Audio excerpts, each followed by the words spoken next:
দীর্ঘ ৬.৫ মাসের নীরবতা ভেঙে সব অপেক্ষার অবসান ঘটিয়ে আবারও ২২ গজে ফিরছেন সাকিব আল হাসান।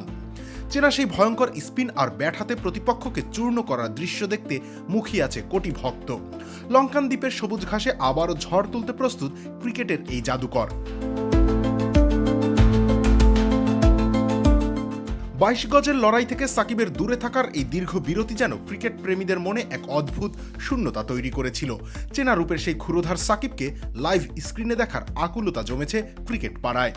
অবশেষে আগামী ১৭ জুলাই থেকে শুরু হতে যাওয়া লঙ্কা প্রিমিয়ার লিগের ষষ্ঠ আসরে অবসান ঘটছে সেই দীর্ঘ অপেক্ষার। এবারের লঙ্কান প্রিমিয়ার লিগে সাকিবকে কোনো ড্রাফটের মার প্যাচে পড়তে হয়নি। সরাসরি চুক্তির মাধ্যমে বিশ্বসেরা অলরাউন্ডারকে নিজেদের ডেরায় ফিরিয়েছে টুর্নামেন্টের অন্যতম সফল ফ্রাঞ্চাইজি জাফনা কিংস। জাফনার জার্সিতে সাকিবের অন্তর্ভুক্তি দলটির শক্তি ও শিরোপার আত্মবিশ্বাসকে এক ধাক্কায় নিয়ে গেছে এক অনন্য উচ্চতায়। লঙ্কার মাটিতে সাকিবের পায়ের ছাপ অবশ্য এবারই প্রথম নয়। এর আগে ২০২৩ সালে লঙ্কান প্রিমিয়ার লিগে তিনি মাঠ কাঁপিয়েছিলেন গল টাইটান্সের হয়ে। সেবার ব্যাট হাতে খুব একটা আলো ছড়াতে না পারলেও বল হাতে ২২ গজে এক রাজকীয় রূপ দেখিয়েছিলেন এই অলরাউন্ডার। গলের হয়ে গত আসরে ব্যাটারদের বুকে রীতিমতো কাঁপন ধরিয়েছিলেন তিনি। ১০ ম্যাচে মাত্র ৫.৭ ইকোনমি রেটে প্রতিপক্ষের রানের চাকা টেনে ধরে শিকার করেছিলেন ১০টি মূল্যবান উইকেট।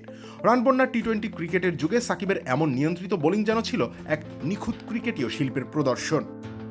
চলতি বছরের জানুয়ারির শুরুতে সংযুক্ত আরব আমিরাতে IL টি-20-তে দেখা গিয়েছিল এই অলরাউন্ডারকে। তারপর আর মাঠে তাকে দেখার সুযোগ হয়নি। ব্যাট বল থেকে দূরে থাকা এই দীর্ঘ বিরতি পেরিয়ে লঙ্কার সবুজ ক্যানভাসে আবারও চেনা ছন্দে ডানা মেলবেন সাকিব। রবিউল ইসলাম রনি, খেলা ৭১।